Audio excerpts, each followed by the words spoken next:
সংশোধিত ওয়াকফ আইন প্রত্যাহারের দাবিতে শনিবার 19 এপ্রিল বিকেল 4:30 থেকে পানাগড় বাজারে মিছিল করলেন মুসলিম সম্প্রদায়ের মানুষেরা। এদিন পানাগড়ের দার্জিলিং মোড়ে প্রথমে একটা সভা হয়। সেই সভায় কাকসার বিভিন্ন প্রান্তের মসজিদের ইমাম এবং বিভিন্ন সংগঠনের সদস্যরা যোগদান করেন। সেই সভা থেকে সংশোধিত ওয়াকফ আইনের প্রতিবাদ জানানোর পাশাপাশি দেশের প্রধানমন্ত্রী নরেন্দ্র মোদীর পদত্যাগের দাবি জানানো হয়। সভা শেষে দার্জিলিং মোড় থেকে শুরু হয় মিছিল পুরাতন জাতীয় সড়ক ধরে পানাগড় বাজারে গিয়ে শেষ হয়। এদিন মিছিলকে ঘিরে যাতে কোনো রকম অপ্রীতিকর ঘটনা না ঘটে তাই গোটা পানাগড় বাজার নিরাপত্তায় মুড়ে ফেলেছিল কাকসা থানার পুলিশ। উপস্থিত ছিলেন কাকসার এসিপি সুমন কুমার জয়সওয়াল। এই ইস্যু নিয়ে এদিন শান্তিপূর্ণভাবে মিছিল হলেও মিছিলে এদিন শিখ সম্প্রদায়ের মানুষদের যোগদান লক্ষ্য করা যায়।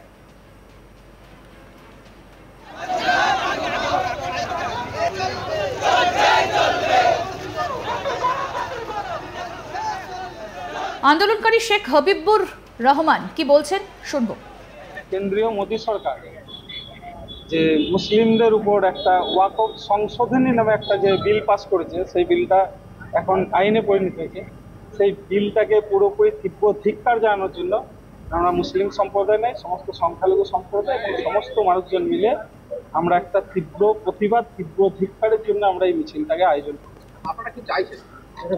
আমরা চাইছিলাম যে এই যে ওয়াকফ সংশোধনী বিল, যেটা মুসলিমদেরকে বঞ্চিত করার জন্য এই সংশোধনী বিলটাকে করা হয়েছে, মুসলিমদের সম্পত্তি লুট করার জন্য এই সংশোধনী বিলটা করা হয়েছে। এই সংশোধনী বিল যাতে প্রত্যাহার করা হয়, অলরেডি এটা তো এখন বিল নেই, এটা আইনে পরিণত হয়েছে, তাই এই আইন যাতে প্রত্যাহার হয় সেই উদ্দেশ্যে আমাদের আজকে এই প্রতিবাদ মিছিল।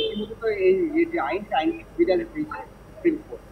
এবং রাজ্যের মুখ্যমন্ত্রী তিনি বলেছেন আইনকে এখানে পাস করতে দেবেন না এই রাজ্যে, তো সেই জায়গায় দাঁড়িয়ে আপনারা আমরা দেখুন, সাংবিধানিক আমাদের অধিকার আছে, আমরা শান্তিপূর্ণভাবে প্রোটেস্ট করতে পারি। আমরা শান্তিপূর্ণভাবে কেন্দ্রীয় সরকারের এগেনস্টে শুধুমাত্র প্রতিবাদ জানিয়েছি যে এই আইন যাতে কার্যকরী না হয়, তাতে মুসলিম সম্প্রদায়ের খুব ক্ষতি হবে। সেটাকে সামনে রেখে আমরা শান্তিপূর্ণভাবে প্রতিবাদ মিছিল করছি। এটা আমাদের সাংবিধানিক অধিকার, আমরা প্রোটেস্ট করতে পারি।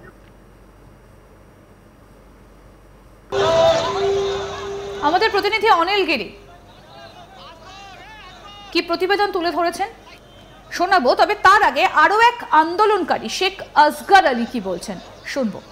কেন্দ্রীয় সরকার আমাদের পাকা বিলের এগেনস্টে যে একটা আইন পাস করেছেন, সেই কালো আইনের বিরুদ্ধে আমাদের আজকে এই সমাবেশটা ছিল। এই মিছিল থেকে কি বার্তা দিচ্ছেন?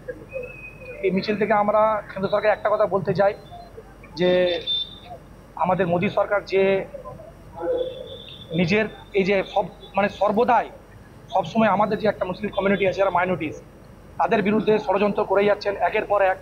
যখন প্রথম থেকে আপনি দেখবেন 3 তালাক থেকে শুরু করেছিল বাবরি মসজিদ থেকে এখনো পর্যন্ত, এবং ওয়াকফ বিলের যে আইনটা নিয়ে এসছেন, এই আইনটা সত্যিকারে বলতে গেলে আমাদের মুসলিম সমাজের বিরুদ্ধে এবং আমাদের এই মসজিদ, কবরস্থান এবং মাদ্রাসা সমস্ত কিছুর এগেনস্টে, তার জমি সমস্ত কিছু ওনারা নেবার পরিকল্পনা করেছেন। এবং ওনাদের যে বন্ধুবান্ধব আছেন, আপনারা জানেন ভালোভাবে, আদানি আম্বানি, তাদেরকে সুবিধা পৌঁছে দেওয়ার ব্যবস্থা করেছেন। তার জন্য আমাদের এই প্রতিবাদ এখনো চলছে, আগেও চলবে। আপনাদের মিছিল দেখা গেল শিখ সম্প্রদায়ের মানুষেরাও যোগদান করে। হ্যাঁ, একদম। কারণ ধরুন আমাদের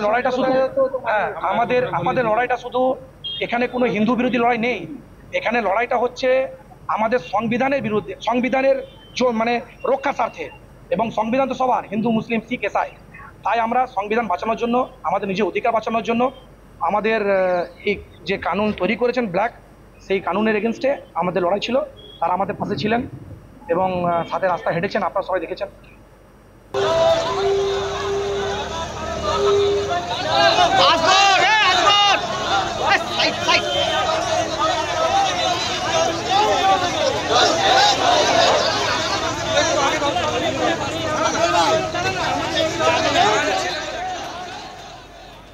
আমাদের প্রতিনিধি অনিল গিরি কি প্রতিবেদন তুলে ধরেছেন আর শুনেবার দেখি। ওয়াকফ বিল নিয়ে শুধু রাজ্য না, পুরো দেশ তোলপাড় হয়ে রয়েছে। আর ঠিক সেই সময় পশ্চিম বর্ধমান জেলার পানাগড়ে মুসলিম সম্প্রদায়েরা এক শান্তিভাবে প্রতিবাদ মিছিল করল। জানা গেছে যে পশ্চিম বর্ধমান জেলার পানাগড় যে দার্জিলিং মোড় রয়েছে, সেইখানে প্রথমে ইসলাম ধর্মের যে মানুষরা রয়েছেন তারা একঠা হন আর ওইখানে প্রথমেই সভা করেন। আর এই সভা থেকেই দেখা যায় যে কেন্দ্রীয় সরকার উপরে তারা তোপ দাগেন। তারা বলছেন যে এই যে ওয়াকফ বিল যে এখন ল মধ্যে তবদিল হয়েছে, এটা শুধু যে ইসলাম ধর্মের যে মানুষরা রয়েছে তাদেরকে বঞ্চিত করার জন্য করা হয়েছে।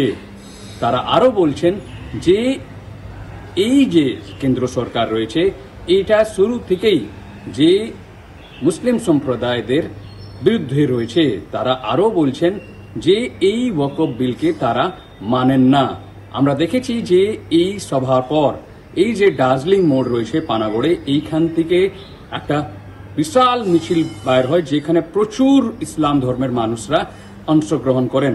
কিন্তু সব থেকে যে দেখার বিষয় ছিল যে মুসলিম সম্প্রদায় মানুষ সঙ্গে যে শিখ সম্প্রদায় মানুষরাও এই মিছিলে পা মেলান।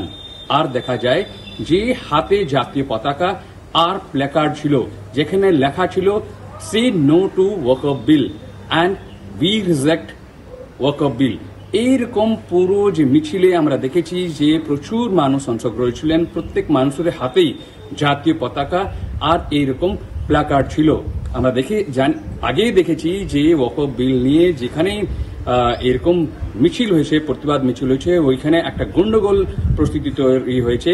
সেখানে পুলিশ যে ওইখানে একটা বিশেষ ব্যবস্থা করেছিল, পুরো পানাগড় বাজার পুরো এলাকাকে একটা পুলিশের মধ্যে মুড়ে দেওয়া হয়েছিল। আমরা দেখেছি যে এই মিছিল যে পানাগড় যে মোড় রয়েছে, দার্জিলিং মোড় রয়েছে, সেখান থেকে শুরু হয় আর পুরো পুরাতন বাজার ঘুরে আর তারপর সেইখানে এই প্রতিবাদ মিছিল শেষ হয়। তারা বলছেন যে এই যে ওয়াকফ বিল যে কেন্দ্র সরকার এদের উপরে ইনফোর্স করছে, এটাকে কোন রকম তারা মেনে নেবেন না। আমরা দেখেছি যে মুখ্যমন্ত্রী, যে রাজ্যের মুখ্যমন্ত্রী মমতা বন্দ্যোপাধ্যায় আগেই বলেছেন যে এই রাজ্যে ওয়াকফ বিলকে কোন রকম লাগু করা হবে না। আর তারপর থেকে আমরা দেখেছি রাজ্যের বিভিন্ন প্রান্তে এরকম মিছিল হচ্ছে। আর আজকে পশ্চিম বর্ধমান জেলার যে কাকসা এলাকার পানাগড় এলাকা রয়েছে সেখানেও প্রতিবাদ মিছিল হয়, কিন্তু শান্তিপূর্ণভাবে পুরো মিছিল হয়। তারা বলছেন যে এই যে ওয়াকফ বিল যেটা একদম ইসলাম ধর্মের যে মানুষরা রয়েছেন তাদের বিরুদ্ধে এই যে বিল নিয়ে আসা হয়েছে, এটা এখন যে আইন মধ্যে তবদিল হয়েছে, এটাকে কোন রকম তারা মানেন না। আর যখন পর্যন্ত এটা প্রত্যাহার করা হবে না তখন পর্যন্ত এদের আন্দোলন চলতে থাকবে। আরও আপডেট পেতে দেখতে থাকুন আজ তাক বাংলা। সাবস্ক্রাইব করুন, নোটিফিকেশন পেতে বেল বাটন অপশন প্রেস করুন, হোয়াটসঅ্যাপেও ফলো করুন আজ তাক বাংলা।